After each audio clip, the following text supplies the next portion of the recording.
Good morning. Welcome to Ramblings with Joe. The past two episodes have been pretty heavy on AI. I'm not using Grok today, but I am going to bring up AI again. And I was thinking pretty heavy on it while I was driving around and listening to podcasts. I started listening to a podcast called The Dark Horse. Been listening to it for a while, but I started a new episode yesterday. It is with, let's see, what is their name? Brett Weinstein and Heather Heying. Both doctors, both with PhDs. These are not your run-of-the-mill average Joes. They are actually very thought-provoking people. A lot of people don't like them because of their stance on COVID and now on some vaccines, not all. I believe that their big problem is with mRNA vaccines. This is all kind of beside the point. Once you got through the opening portion of the show where they were talking about, Brett read I believe he called it an essay, but about soulmates. I think he kind of dedicated it to his wife. Whether he did formally or not, it was definitely in that direction. It was touching. I did enjoy hearing it, but that's not usually what I tune in for. So eventually they got to part of the show about AI, and it really kind of falls in line what I was thinking about it. And to take what they were saying further, what are we going to do about it? And my guess is nothing. There's not a thing we can do about it. It seems like everything's kind of coalescing around this AI movement, this AI technology. This is going to be very disruptive to the world as we know it. And I have some fears, I have some hopes, and I hope that you can find it within yourself to open your eyes and realize there's no stopping AI. It's coming. There's nothing we can do about it. On a practical level, it's hit really close to home in our area here in the county I live in. They are building, I think they're up to 3 data centers to support this kind of activity, this kind of thing, the AI. And it's got a lot of people upset because every place else they built one, evidently water prices have gone up and electricity prices have gone up. So the idea that AI is coming after my job and your job is undeniable. It's just happening. So I used to say that my job was pretty secure because even though they have self-driving trucks, who's going to unload the truck at the customers?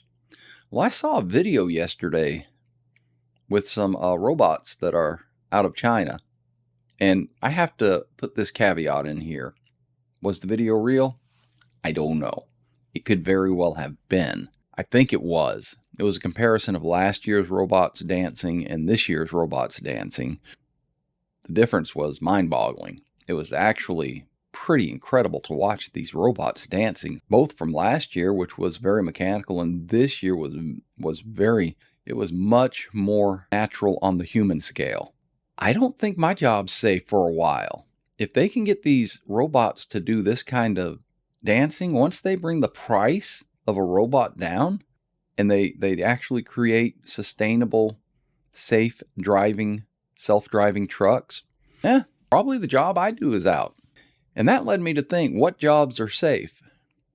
Well, during the doctor's podcast, the Dark Horse podcast, they talked about a coder that builds apps, that uses AI to build the apps. And he was discussing how it's gone from he has to make corrections to he just approves the app, that it is good to go. So whose job is not at stake? I think everybody's job's at stake.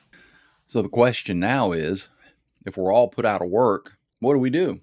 I remember from years ago listening to another podcast, Joe Rogan was talking about this kind of situation could lead to a lot of free time for everybody to do artisan crafts, things like that, or to study and become more knowledgeable about things. That if we can find a way to become more enlightened on a personal level that we can become more fulfilled as individuals instead of having to go to the daily grind, the 9 to 5, the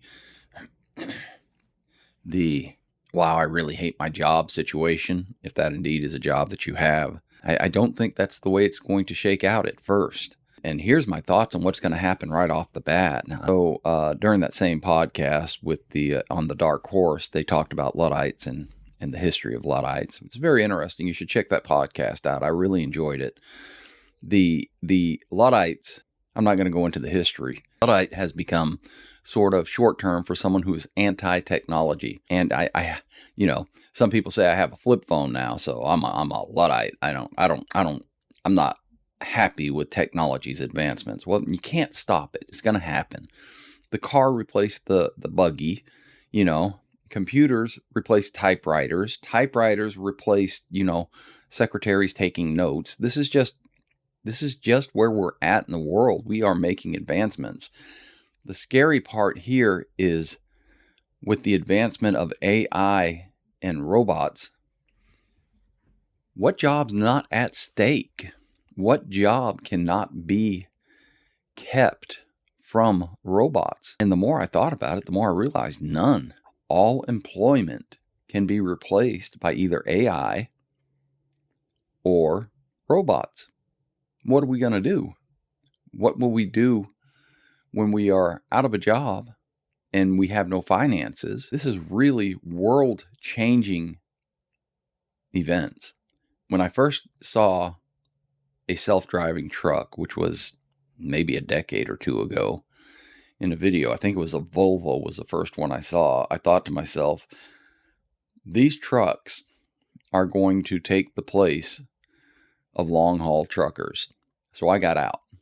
I found something that was not long haul, that required driving on very narrow roads and driving trucks to places and doing something when you got there. That means someone has to be driving a truck on a very unnavigable road by AI, and then having to, get out, in my case, unload or do the paperwork that's necessary for it to be done, deal with the customers. So I moved to a different job. I said, okay, this one's at risk. I'm moving over here. I'm in my 60s. Before this hits, I will probably be retired. I will have a fixed income from the government and whatever savings I have. Unfortunately, I think this will also affect myself. The people in charge, the powers that be, have the responsibility of ensuring that when they put the entire population out of work, that we have some kind of sustainable economic system in place. And I don't think they're going to look that far ahead. I think what they're going to do is just take advantage. The capitalists at the top of all these organizations that are motivated by the score of money are going to see this as a windfall for themselves and their companies. And that's dangerous. I think greed's a good thing for the most part. I think unfettered greed without taking into account humanity is a horrible thing. But I think that's what's going to happen. I think that the economy is going to falter, and we may have quite the dystopian future ahead. So robots and AI take over. You lose your job. I lose my job. I lose my retirement. I lose Social Security because, well, there's no need to keep paying Social Security with money that doesn't mean anything. We're in for a ride. Right off the bat here, I may not get to see it. I'm not sure how quick this is going to happen. According to some people, this is going to be, an exponential increase in advancement. And seeing those robots dancing really took it to the next level in my mind. This is serious, and this is something that the governments of the world are going to have to come together and figure out. This can be either an advancement for humanity, or it can be a boot on the neck of humanity. And I'm not sure where we're going to end up.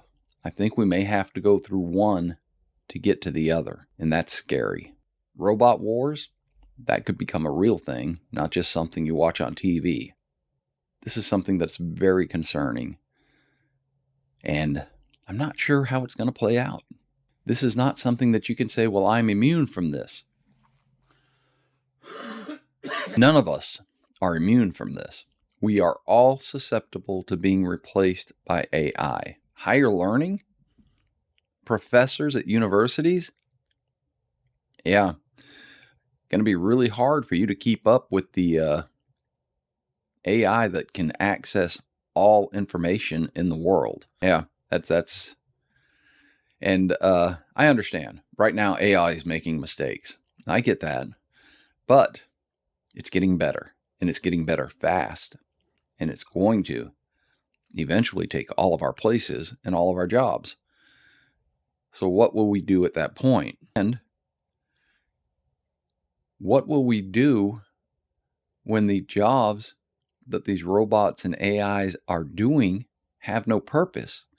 Because without customers, without someone to eat the food that they're using the robots to create, to farm with, why do it? So, in other words, if you don't have a job, you're not making any money, and the farmer is using robots to create the food, but there's no money to purchase the food, why is he going to do it? So from the top down, the system has to be redesigned. This is very, the immediate ramifications, I think, are going to be very dark because, well, the Democrats and the Republicans are very set in their ways, and they're not going to want to let go of that power that they have.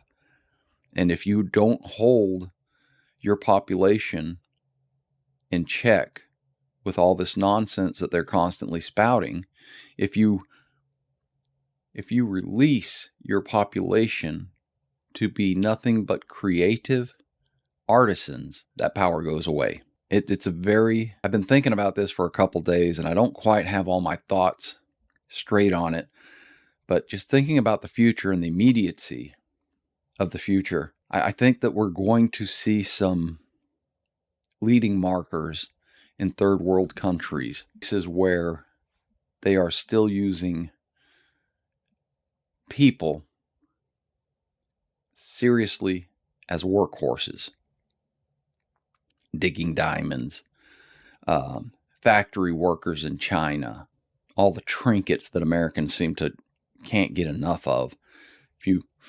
If you looked around this room right now, there's probably more trinkets in here that we don't use anymore than we do use.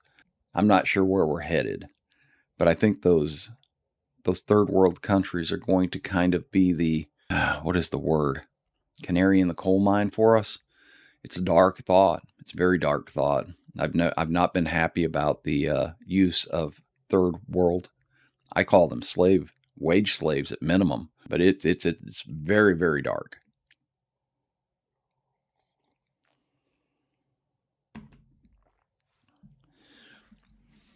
So what are we going to do? How are we going to handle this? Who's going to lead us out of this possible dystopian future?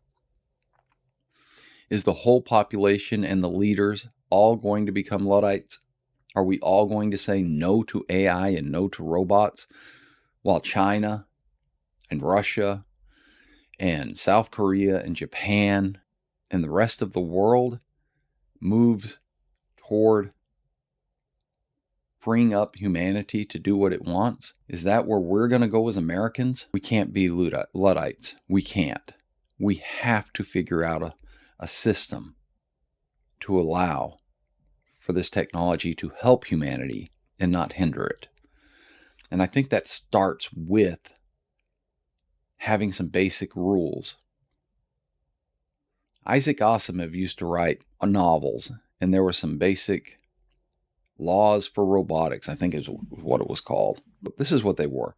Number 1, a robot may not injure human being or through inaction allow human being to come to harm. Number 2, a robot must obey the orders given it by human beings except where such orders would conflict with the first law. Number 3, a robot must protect its own existence as long as such protection does not conflict with the first or second law. We have to establish some kind of order for AI and robots. There's a lot of fear out there. There's a lot of fear that the scenario in the Terminator movies is going to come to fruition.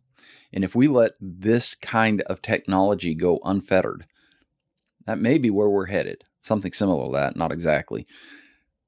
If we can figure out how to do this, we can take humanity to the next level. And the first thing we're going to have to do is have a mindset change. Right now, half of the population believes if you're not a productive part of the economy,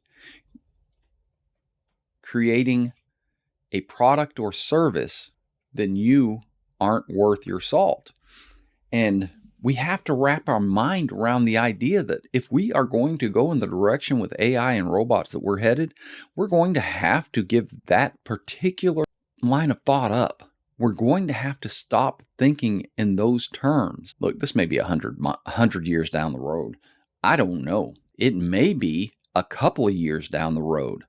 It all depends upon how quickly this technology advances. It can be one of the most scary scenarios, or it can be an age of ultra enlightenment. One or the other, it could be. But if we don't get a handle on it and observe some rules and force some rules onto AI and robots and let go of our political factions, it's gonna get ugly quick.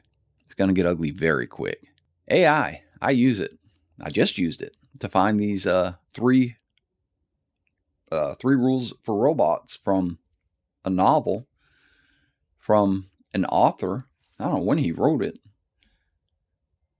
1942. 1942. This guy came up with these rules. Let's get a handle on this. Let's make this an age of super enlightenment. Let's make this an age of, wow, look what happened when the human beings were unfettered and not held down by the necessity of work, of labor. Does that mean there won't be doctors anymore? Well, I think there will be.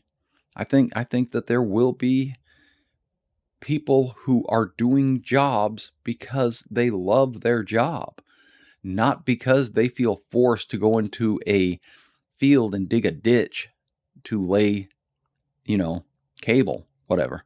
I think, there may be people that go out there and help the robots like that as well. There may be people, true Luddites, that want to go and live in a society where they grow their own food. They make their own transportation. They do all that. That may be something that they do.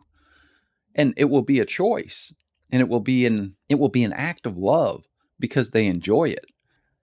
But if we don't get a handle on this, if we don't figure out where we're headed with this, what we need to do is figure out how to transition our society from capitalist or socialist or communist, whatever you want to call it, to enlightened, to a different form of society, not a different form of government. Who cares at that point? The government's job is to protect the nation of its people. If all people are free from toil, not just in America, not just in Great Britain or not Russia, not China, everywhere, if all people are freed from toil everywhere, nations become kind of irrelevant. Who cares? What do you want to do today? I want to paint. I want to sculpture. I want to do a podcast. I want to do a 5-hour podcast because I don't have to go to work. This podcast has been going on for quite a while, and I do have to go to work. So I'm going to sign off. There'll probably be a AI part 2. This is not, like I said, not sure where we're headed, but I'm going to think on it some more. I'd be curious as to see what your ideas are. I'll get one up close and personal from the wife, but I'd be curious what your ideas are about AI and how it's going to either enhance or destruct or both We may have to go through one to get to the other. As I said, what are your thoughts? I'm going to go out there and I'm going to have a good day doing a job that right now AI can't do. But I have the full recognition that eventually it will be able to do. I hope you go out and you enjoy your day. I hope that you go out and have a great day. I hope you find peace, love, and dream. Until next time, ciao.